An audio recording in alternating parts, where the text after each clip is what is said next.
Silakan duduk. Ya, mari kita sekali lagi berdoa. Tuhan, kembali kami menghadap kepadamu mengucap syukur untuk kesempatan yang Tuhan berikan kami boleh belajar firman-Mu, mendengar pesan-Mu. Tuhan, tolong kami ya Tuhan, karena kami tahu ini bukan sesuatu yang boleh diremehkan, tetapi kami berdoa kiranya Roh Kudus bekerja mengajar kami, berbicara kepada kami. Kami serahkan waktu ini ke dalam tangan-Mu, biarlah Kristus diberitakan, Injil dinyatakan, dan diri kami dilupakan. Karena sungguh ini bukan tentang siapa kami dan apa yang kami bisa lakukan, tapi ini semua tentang siapa Yesus. Di dalam nama Tuhan Yesus, sama-sama katakan amin. Shalom. Shalom. Puji Tuhan, seperti kata Bapak Gembala tadi ya, ini adalah khotbah di sini terlalu banyak ini jebakannya. Dan salah satu jebakannya ada topik pagi hari ini, topik yang sangat menurut saya berat sekali. Dan saudara tahu kalau saya disuruh pilih, saya nggak akan khotbahkan topik ini. Tetapi karena ini ada topik dari gereja Anda, ya apa boleh buat ya. Ya, beberapa minggu yang lalu ini sedikit review ya. Saudara sudah membahas tentang apa? Tulip. Tulip itu apa? Bukan bunga ya, bukan tanaman ya.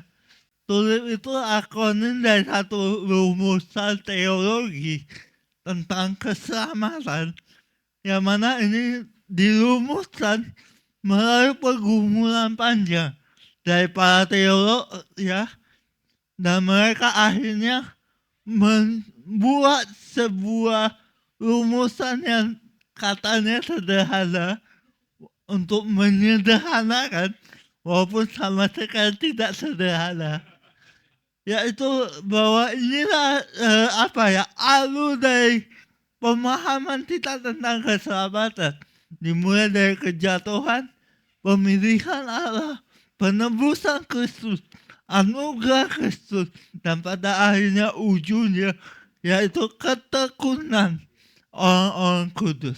Dan dari rumusan ini kita memandang, kita membaca firman Tuhan dengan lebih jelas. Bagaimana karya Allah itu bukan hanya sesuatu yang dilakukan di awal, tetapi sesuatu yang diteruskan sampai pada akhirnya. Saudara sudah belajar 2 poin pertama, yaitu kerusakan, dan satu lagi apa? Pemilihan. Total depravity dan unconditional election. Hari ini kita akan masuk ke bagian yang ketiga, yang menurut saya paling susah di dalam rumusan topik ini, yaitu tentang penebusan. Katakan dengan saya, penebusan. Beberapa teolog secara umum menyebut poin ini sebagai penebusan terbatas.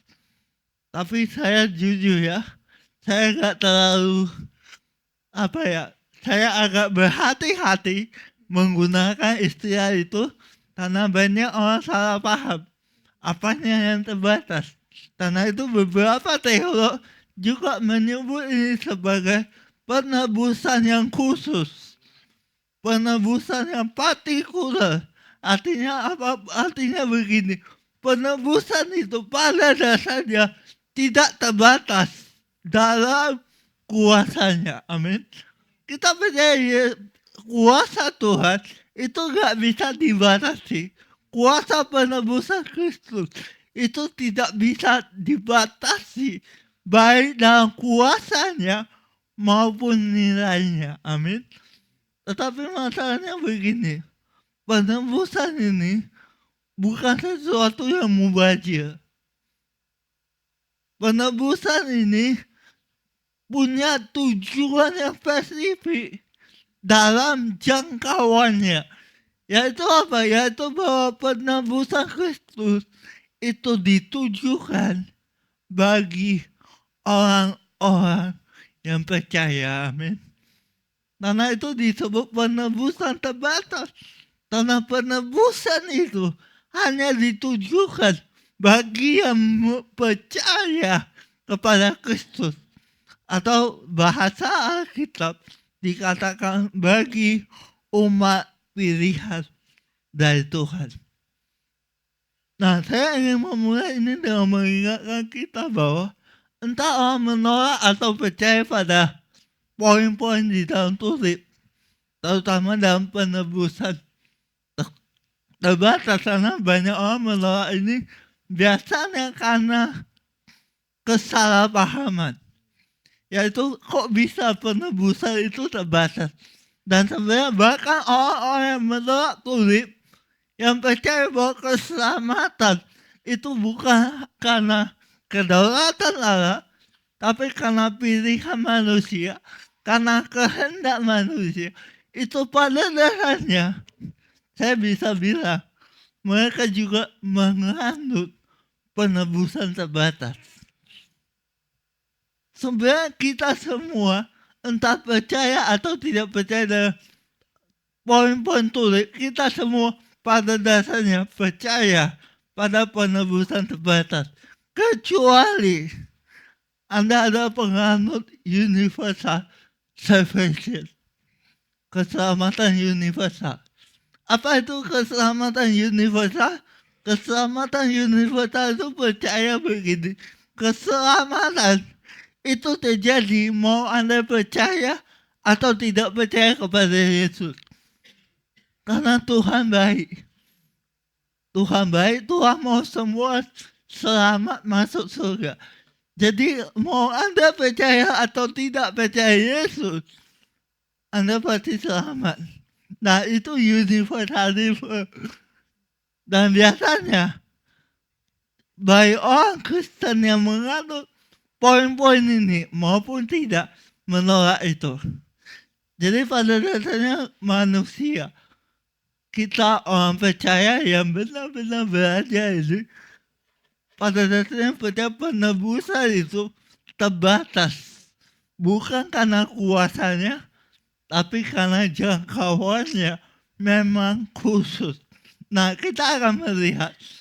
Pertanyaan saya begini, kalau begitu, untuk siapa Yesus mati? Ini akan jadi pertanyaan inti dari perenungan kita tentang penebusan. Untuk siapa Yesus mati? Supaya kita jangan berandai-andai, Alkitab memberitahu kita batasannya. Yaitu apa? Yaitu Alkitab sendiri memberikan cakupan yang jelas. Yaitu yang pertama, untuk semua yang diberikan Bapa. Yesus sendiri ngomong, aku datang supaya mereka semua yang diberikan Bapa kepadaku bisa datang. Untuk umatnya, untuk domba-dombanya, untuk sahabat-sahabatnya. Yesus mati untuk jemaat atau gerejanya, untuk mempelainya, untuk orang-orang pilihannya. Nah, semua istilah ini menunjukkan kepada kita apa? Bahwa penebusan Kristus ada penebusan yang punya tujuan. Ada sasaran yang jelas. Amin. Penebusan itu tidak asal tembak. Tuhan itu gak lagi, kalau saya bilang ya, Tuhan itu gak lagi main judi. Dia selamatkan, dia buka, siapa yang mau selamat, silakan. Tuhan gak lagi main judi. Tuhan tidak bertaruh untuk keselamatan manusia. Karena itu kematian Yesus adalah kematian yang punya sasaran, punya tujuan yang jelas.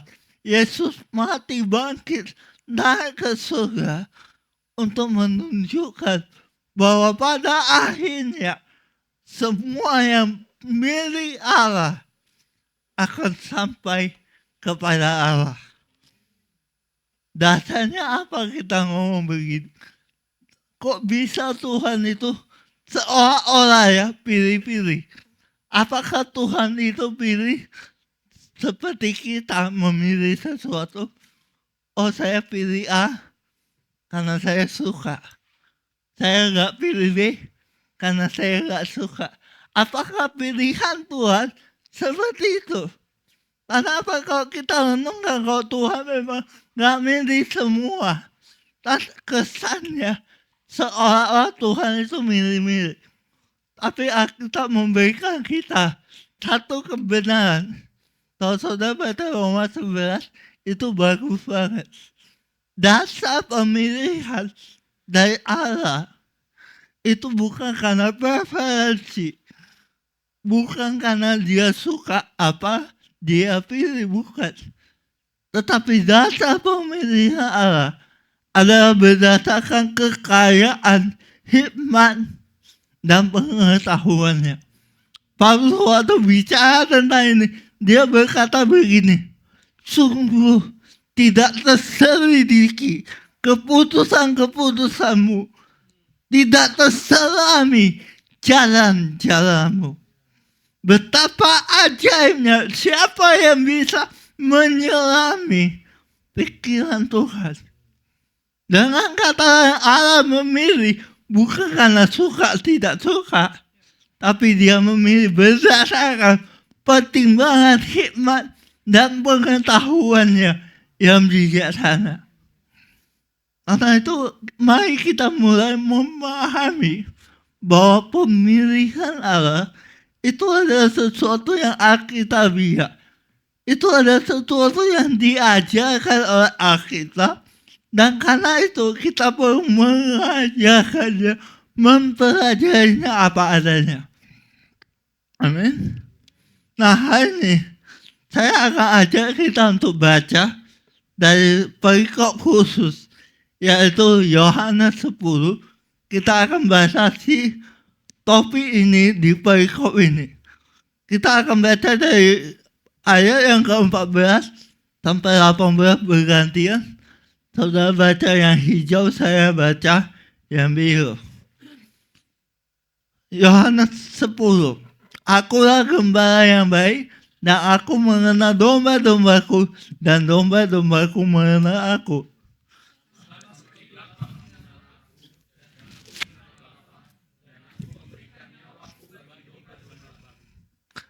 Ada lagi padaku domba-domba lain yang bukan dari kandang ini. Domba-domba itu harus kutuntun juga, dan mereka akan mendengarkan suaraku, dan mereka akan menjadi satu kawanan dengan satu gembala.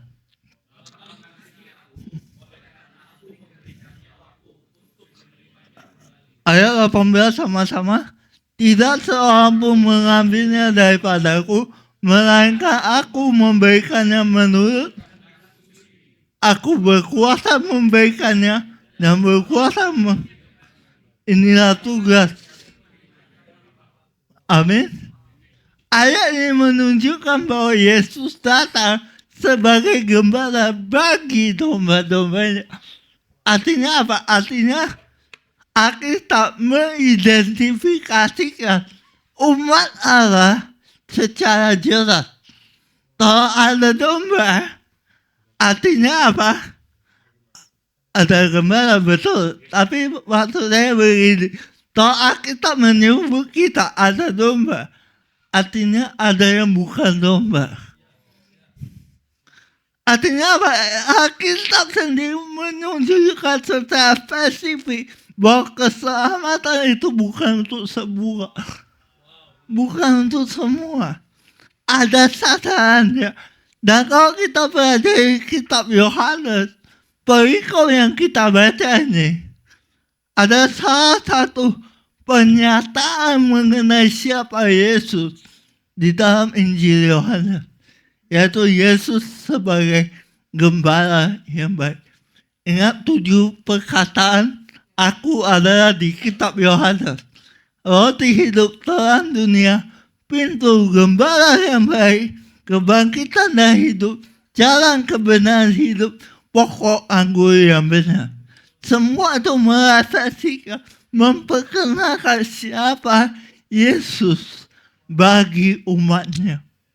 Karena itu hari ini kita akan pelan-pelan ya, kita mau bahas 3 poin dari topik mengenai yang dipilih, yang ditebus.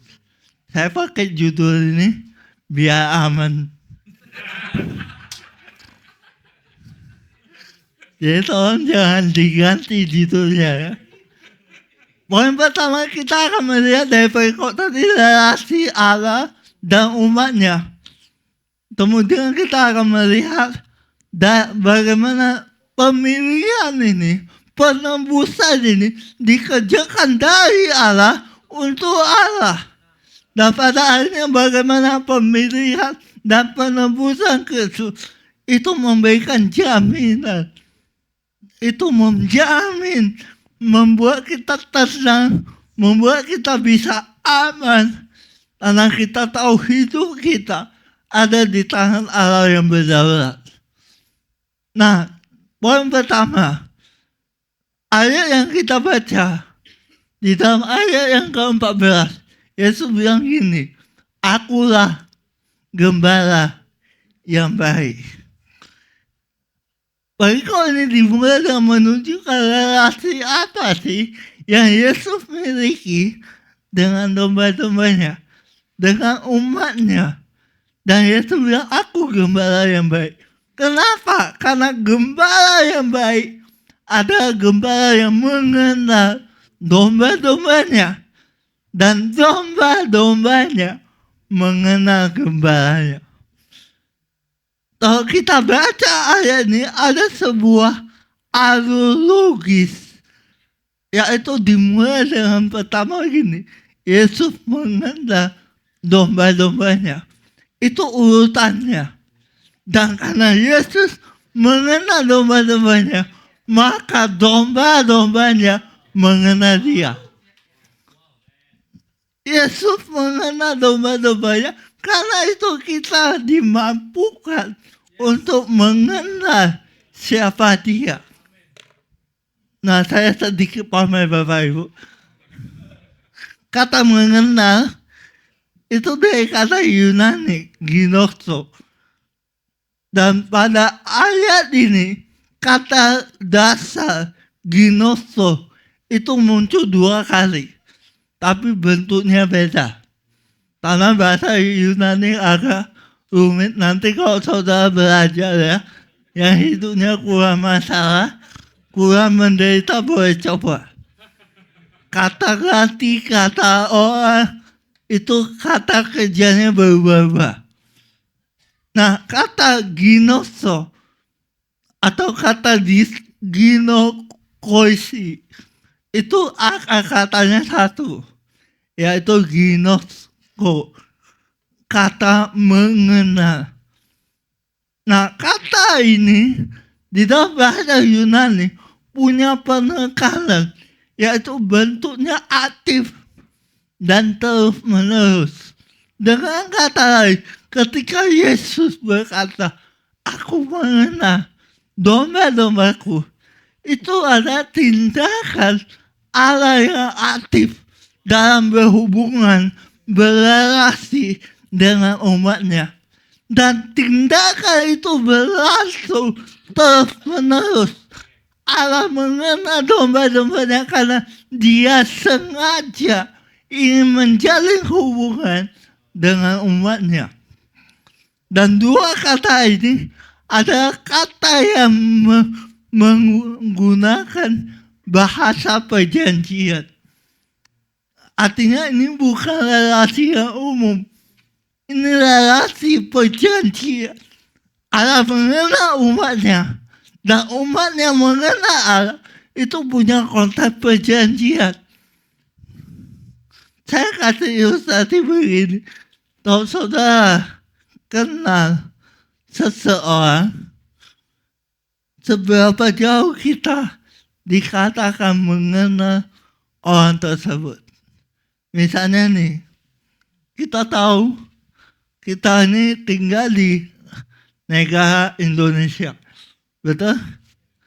Kita punya Bapak Presiden, ya, Bapak Presiden yang saat ini adalah Bapak Prabowo Subianto. Pertanyaan saya, ada yang kenal Pak Prabowo?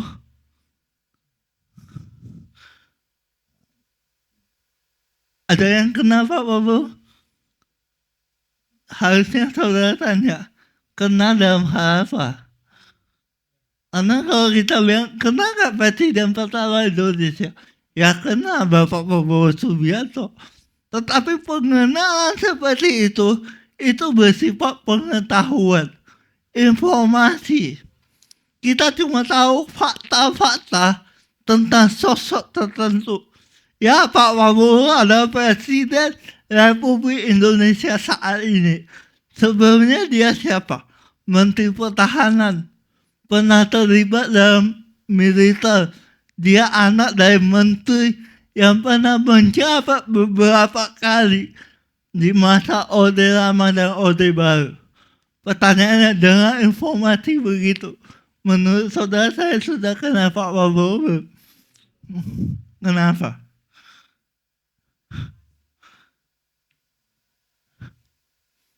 Karena sebenarnya yang saya sampaikan itu bisa saudara temukan di Google.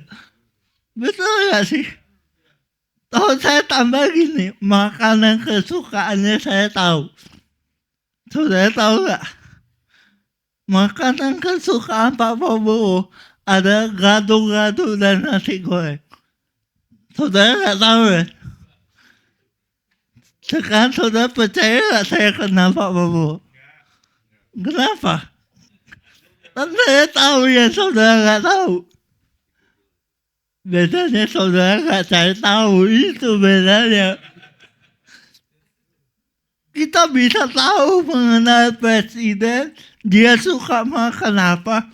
Bahkan kita tahu dia itu mau ngapain. Program-programnya apa aja. Visi misi menuju Indonesia emas, apa aja kita bisa tahu. Tetapi semua itu belum menunjukkan adanya relasi. Yang bisa kenal Pak Prabowo siapa sih? Mungkin menteri-menteri yang dekat dengan dia. Ajudannya, penasehatnya, betul? Yang mengetahui tentang Bapak Presiden yang tidak bisa diketahui oleh publik. Kalau Pak Prabowo mengambil keputusan, dia punya kebiasaan tertentu. Dia punya pertimbangan tertentu. Kita nggak tahu dia punya masalah, bisa tidur ya. Yang tahu siapa? Ajudannya, orang-orang di sekitarnya, orang-orang yang punya relasi dengan beliau. Bahkan ini, kalau Pak Prabowo misalnya, Pak Presiden lagi menghadapi publik banyak orang, kemudian terjadi sesuatu yang tidak diduga. Mereka punya kode-kode tertentu yang hanya bisa dimengerti oleh orang-orang yang mengenal beliau. Itu namanya mengenal. Itu namanya hubungan. Dan saudara tahu, ketebatan kita ada sebuah cara antara kita mengenal seorang tokoh tertentu. Tetapi Alkitab menggambarkan satu pengenalan yang luar biasa ketika menggambarkan hubungan kita dengan Tuhan. Kita punya pengenalan yang jauh lebih dalam daripada itu. Alkitab menunjukkan kepada kita gini, relasi antara Yesus dan orang percaya itu dikatakan di ayat 15. Yesus bilang gini, sama seperti Bapa mengenal aku dan aku mengenal Bapa dan aku memberikan nyawaku bagi domba-domba.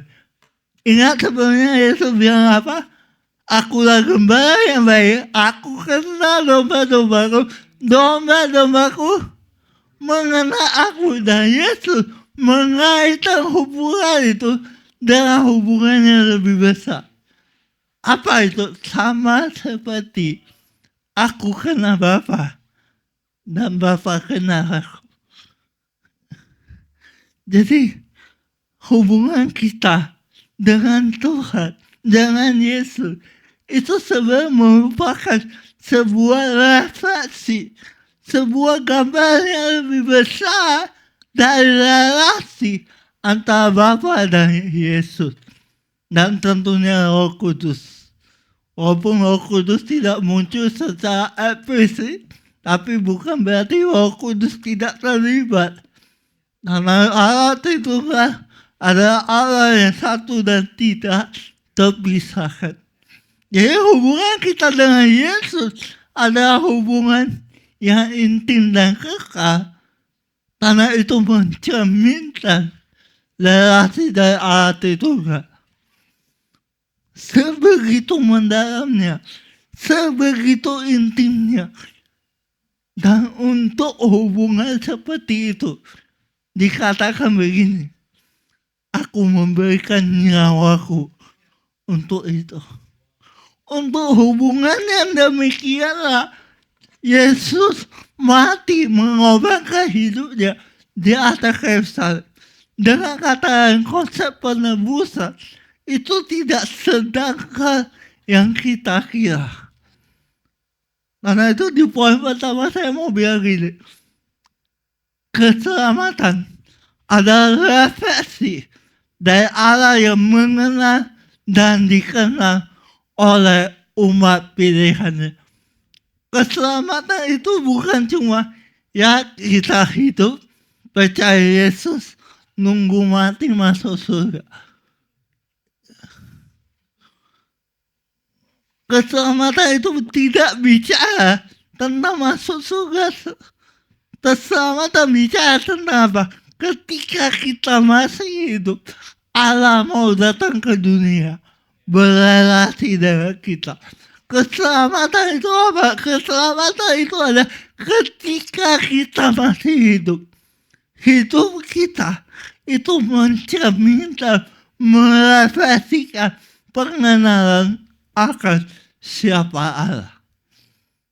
Jadi hidup kita itu adalah satu proses bagaimana kita mengenal dan dikenal oleh Allah yang mengasihi kita.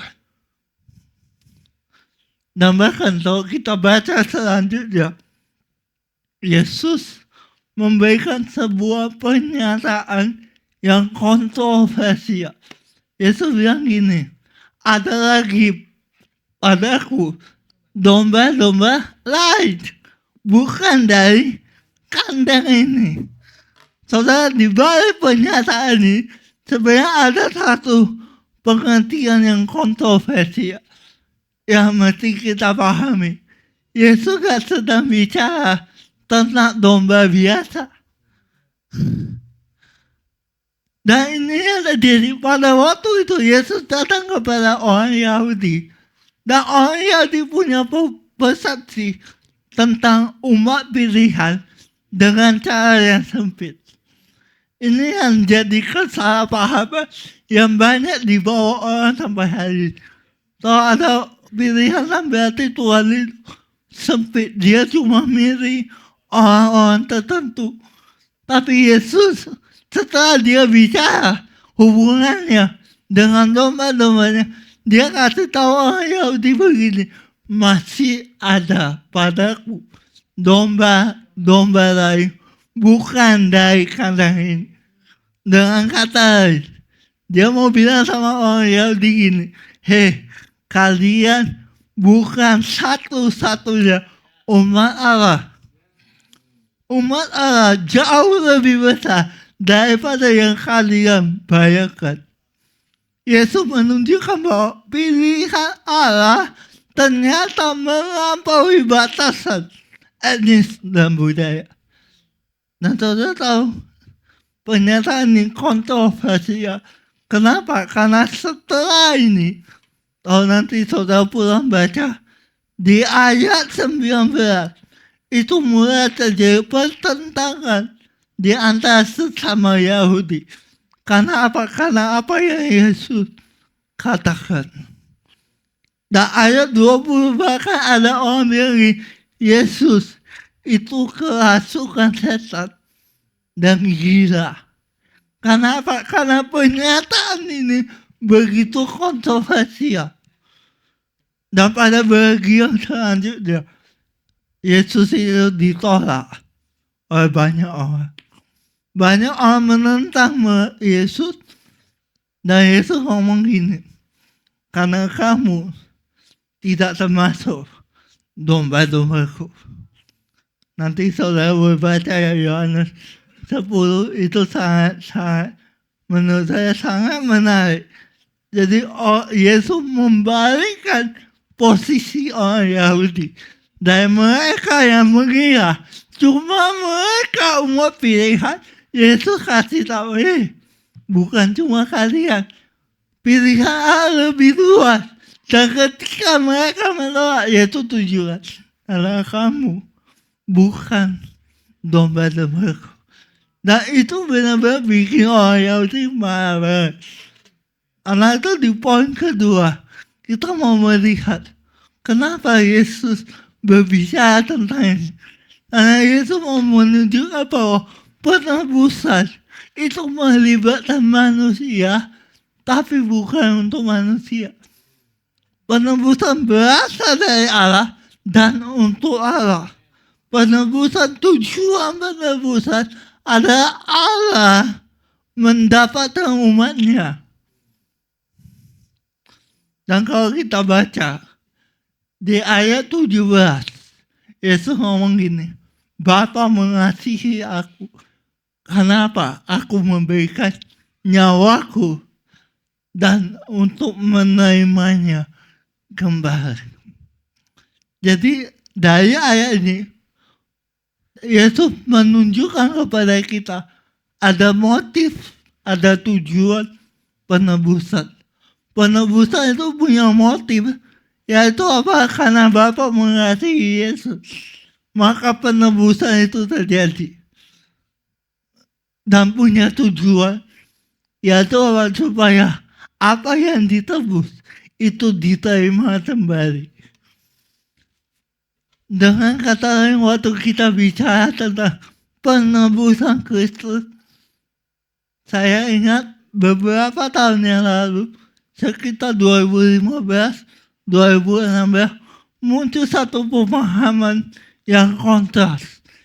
Kalau saudara dengar Yesus mati menggantikan kita di atas kayu salib, pada waktu itu muncul satu pemahaman yang menolak itu. Ya enggak sih, kok mati menggantikan kita?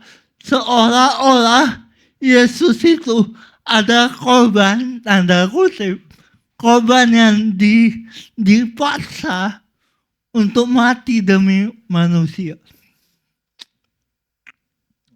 Mereka sebut ini dengan teori kambing hitam. Yesus itu seperti orang tidak bersalah yang dijadikan berdosa supaya orang-orang berdosa itu selamat. Dan kalau dipikir-pikir, argumennya masuk akal. Seolah-olah mengapa Tuhan justru melanggar sebuah moralitas yang begitu fatal.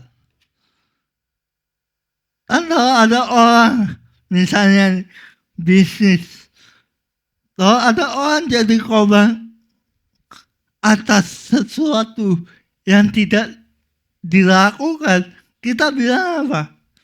Tidak adil. Betul gak sih? Itu pelanggaran moral secara manusia. Kita bilang itu mematikan nama baik orang. Dan itu sempat heboh. Saya banyak, saya ini kan dulu suka debat ya. Sampai sekarang juga sih. Ya, saya banyak mempelajari argumen. Bahkan saya berpikir, iya ya, masuk akal ya. Kenapa? Kenapa harus ada korban? Seolah Tuhan itu sangat sangat murka. Tuhan itu menuntut kalau gak ada darah dicurahkan, maka tidak ada pengampunan. Yesus seolah-olah seperti kambing hitam yang dipaksa untuk disalibkan. Tapi kita gak ngomong begitu. Sekali lagi, kalau kita baca perikop tadi baik-baik, kita akan menemukan bahwa Yesus bukan kambing hitam tidak berdaya yang dipaksa untuk mengalami salib. Tapi dia adalah anak domba Allah yang berkuasa. Dan dia menyerahkan dirinya untuk mengalami salib bagi kita. Kalau saya pakai istilah yang lebih keren, ada istilah begini, coffee child abuse. Yesus bukan itu. Istilahnya keren tapi gak masuk akal. Kenapa Bapak menyiksa anaknya di atas kayu salib supaya bisa mengampuni manusia? Itu kan pelanggaran moral. Masuk akal? Tetapi Yesus bukan korban kekerasan COVID. Yesus adalah puncak kasih Allah. Jadi salib bukan penyiksaan kosmik terhadap Yesus, tapi salib adalah puncak pernyataan kasih Allah. Mengapa pandangan ini muncul? Saya beritahu, kenapa ada orang-orang yang bersikeras menunjukkan bahwa enggak, Yesus bukan korban pengganti. Yesus tahu korban pengganti benar, seolah-olah Yesus itu korban kekerasan ilahi. Wih, kerennya. Persoalannya sederhana Bapak Ibu. Persoalan muncul pandangan itu adalah karena pandangan yang begitu rendah terhadap dosa. Kenapa mereka menolak bahwa untuk menyelamatkan manusia perlu ada korban dosa yang menggantikan? Karena mereka menganggap bahwa dosa itu bukan sesuatu yang gimana-gimana. Gak harus sampai dikorbankan demikian. Tetapi sekaya di balik pandangan itu ada pandangan yang rendah tentang dosa. Salib bukan puncak kekerasan, tapi salib ada bukti kasih. Di salib kasih dan kesetiaan Allah itu bertemu. Di salib Mazmur berkata begini, keadilan dan damai sejahtera itu bercium-ciuman. Artinya apa? Artinya keselamatan membuat kita melihat kasih, keadilan, anugerah, murka Allah. Itu bukan sesuatu yang bertabrakan, tetapi itu adalah sesuatu yang logis, yang bisa dijelaskan ketika kita punya pemahaman yang benar tentang penebusan. Amin. Jadi Yesus bukan korban victim. Yesus adalah willing sacrifice. Korban yang sukarela menyerahkan hidupnya demi kita. Yesus menunjukkan ketaatan dan kesukarelaan untuk menjalankan penebusan demi kita. Dan saya mau bilang di atas salib, Yesus tidak kehilangan kuasanya. Salib bukan bukti bahwa Yesus kehilangan kuasanya. Salib adalah bukti Yesus menyerahkan kuasanya.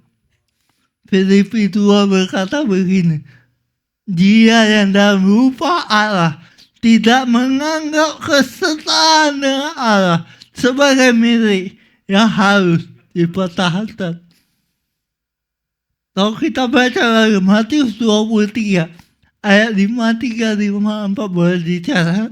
Yesus bilang ini, waktu dia ditangkap, murid-murid mau bela dia, betul? Seolah Yesus butuh dibela. Seolah Yesus telah ditekan untuk melakukan sesuatu yang dia tidak mau lakukan.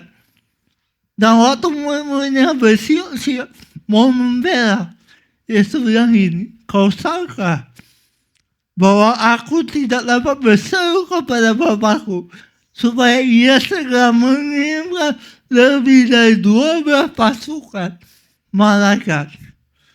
Dengan kata salib bukanlah sebuah paksaan bagi Yesus. Efesus 5 ayat 2 berkata, Kristus Yesus yang juga telah mengasihi kamu menyerahkan dirinya untuk kita sebagai persembahan dan korban yang harus bagi Allah. Satu kutipan dari Ferguson, dia seorang teolog, dia berkata begini, Bapa tidak membutuhkan kematian Kristus supaya dia diyakinkan untuk mengasihi kita. Gak butuh. Justru Yesus mati karena Bapa mengasihi kita. Dengan kata yang kematian, Kristus di atas kayu salib tidak mengubah kasih Allah kepada manusia. Tapi kematian Yesus di atas kayu salib justru menunjukkan kasih Allah bagi dunia. Dan sebagaimana Yesus, anak Allah dan anak manusia, menunjukkan bahwa Bapa punya rencana dan kehendak bagi setiap kehidupan, maka kita juga bisa berkata bahwa Bapa yang sama punya rencana dan kehendak bagi domba-dombanya. Dan ini memberikan kita sebuah dasar yang kokoh untuk mengikut Yesus, untuk hidup mengikut Yesus, percaya kepada Dia, berkata Engkau Tuhan yang berdaulat atas hidupku. Amin. Poin saya yang terakhir, karena penebusan itu menunjukkan kepada kita jaminan Allah yang berdaulat atas hidup kita. Yesus bilang begini, tidak seorang pun mengambilnya daripadaku, yaitu nyawanya, maka aku memberikannya menurut kehendakku sendiri. Aku berkuasa memberikannya dan berkuasa mengambilnya kembali. Itulah tugas yang kuterima dari Bapa. Sama seperti Yesus berkuasa memberikan dan mengambil nyawanya dengan baik-baik. Sama seperti itu, demikian juga keselamatan kita dalam kedaulatannya. Artinya apa? Kalau Dia sudah pilih kita, Dia sudah jadikan kita sebagai domba-dombanya, umat pilihannya, maka tidak seorang pun bisa mengambil kita dari tangannya. Tidak seorang pun, tidak ada satu kuasa pun yang bisa melepaskan kita dari tangannya. Dan waktu saya mempelajari ini, semakin saya mengerti hati Tuhan untuk menebus miliknya. Penebusan Tuhan itu tidak tidak boros tanda kutip. Tidak untuk pokoknya siapa saja mau ya udah. Tapi penebusan Kristus itu punya tujuan, punya sasaran. Yaitu apa? Karena Yesus sudah menunjukkan kasih-Nya kepada miliknya. Yesus sudah menunjukkan keselamatan kepada kita yang percaya kepada. Sama seperti Kristus berkuasa untuk memberikan dan mengambil nyawanya, demikian juga keselamatan kita. Dan saya percaya kebenaran yang lebih indah adalah gini, kenapa Yesus mau melakukan ini? Karena tujuannya bukan kita. Tujuannya bukan hanya untuk diri kita, tetapi tujuannya apa? Karena Dia yang pada akhirnya akan menerima semua kemuliaan. Dia yang pada akhirnya akan menunjukkan bahwa Dia akan mendapatkan umat kepunyaannya. Dengan kata lain, penebusan menunjukkan kepada kita otoritas ilahi dari siapa itu Yesus. Yesus memberikan dirinya karena Dia ingin mendapatkan saudara dan saya. Saya akan tutup dengan kutipan dari C.R. Baker, teolog yang saya suka. Dia berkata gini, kematian Kristus benar-benar menghapuskan dosa umat pilihannya. Benar-benar menghapuskan dan memastikan bahwa mereka umat pilihannya akan dibawa pada iman. Perhatikan, melalui kelahiran kembali dan dipelihara dalam iman untuk kemuliaannya. Penebusan Kristus adalah diperuntukkan bagi umat pilihan Allah. Semakin saudara mengerti ini, saudara, pertanyaan kita bukan, kalau gitu kenapa Tuhan gak pilih yang lain? Menurut saya kadang kita mau sok pahlawan. Kadang kita mau berusaha membuat Tuhan seolah-olah terlihat baik, tapi jadi keliru. Tahu saya ditanya, kalau gitu bagaimana dengan orang yang tidak dipilih? Saya nggak tahu. Tahu saya jauh, saya tak tahu. Saya nggak tahu.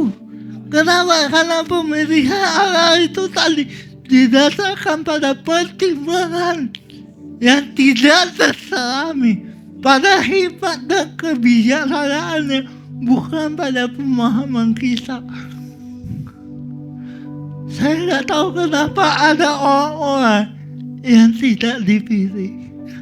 Tetapi saya tahu satu hal, bahwa hari ini saya bisa percaya bahwa Kristus telah mati memberikan nyawanya untuk orang berdosa seperti saya, untuk orang yang mengerikan seperti saya, untuk orang yang selalu jatuh bangun seperti saya. Saya hanya bisa bersyukur. Saya hanya bisa berkata terima kasih Tuhan. Terima kasih Tuhan. Ini bukan masalah argumen. Ini masalah keyakinan. Dan saya berdoa supaya topik ini tidak menjadi hambatan dalam perjalanan iman saudara. Tapi makin kita menyelami ini, makin kita melihat ada begitu banyak hal yang Yesus sudah lakukan. Mari kita berdoa. Terima kasih Tuhan, firman-Mu sudah selesai diberitakan, tetapi kami tahu banyak pertanyaan yang mungkin tidak bisa dijawab. Karena itu kami minta Roh Kudus untuk melanjutkan hal-hal yang belum sempat disampaikan. Karena kami percaya Roh Kudus sanggup bekerja lebih besar melampaui setiap keterbatasan kami. Kami berdoa biar apa yang kami pelajari pagi hari ini memberikan dasar yang teguh, membuat kami merasa aman, membuat kami merasa yakin karena hidup kami ada di tangan Allah, Bapa yang memelihara kami. Buat Kristus itu menjadi lebih indah daripada semua yang bisa kami lihat di dunia. Di dalam nama Tuhan, Tuhan memberkati.